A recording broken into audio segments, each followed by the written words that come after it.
Hello, അസ്സലാമു അലൈക്കും. ഞാൻ തങ്ങളുപ്പാപ്പ ഉറൂസ് പോയിക്കൊണ്ടിരിക്കുകയാണ്. സ്ഥലം എവിടെ വെച്ചാൽ കാസർഗോഡുള്ള നെല്ലിക്കുന്ന് തങ്ങളുപ്പാപ്പ മക്കാം ഉറൂസ്. നമ്മൾ ജുമാ മസ്ജിദ് ഉണ്ടല്ലോ, കാസർഗോഡ് നെല്ലിക്കുന്ന് ജുമാ മസ്ജിദ് ഉണ്ട്. അവിടെ തന്നെയാണ് ഉപ്പാപ്പാൻ്റെ മക്കാമ്. ഇവിടെ 3 വർഷത്തിലൊരിക്കലാണ് ഉറൂസ് ഉണ്ടാവാറ്.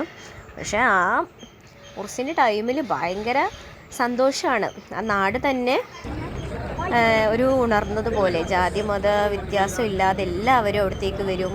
ഓരോരോ കാര്യങ്ങൾ, അവരെ ആഗ്രഹങ്ങളൊക്കെ ഉപ്പാപ്പാൻ്റെ മുമ്പിൽ വന്ന് അള്ളാഹുവിനോട് അവർ പറയും.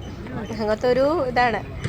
ഭയങ്കര മനസ്സിന് തന്നെ ഒരു സമാധാനവും, ഇവിടെ വന്ന ഭയങ്കര ഒരു സന്തോഷവും ഒക്കെയുള്ള ഒരു മക്കാമാണ്.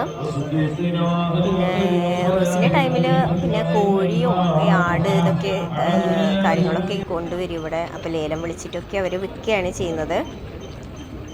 പിന്നെ അതേപോലെ എന്താണ്, ഉറൂസ് 10 ദിവസമാണ് ഉണ്ടാവാറ്. അത് കഴിഞ്ഞാൽ അന്നദാനമായിട്ട് നമ്മൾക്ക് ഇറച്ചിയും ചോറൊക്കെ തരും. അതൊക്കെ കഴിക്കാൻ ഭയങ്കര രസമാണ്. ചീരണിയാണ്, അവിടുത്തെ ചീരണിയാണ്. ഞങ്ങളുടെ സന്തോഷങ്ങൾ നിങ്ങളോട് പങ്കുവെച്ചതാണ്. സപ്പോർട്ട് ചെയ്യാൻ മറക്കരുത് കേട്ടോ.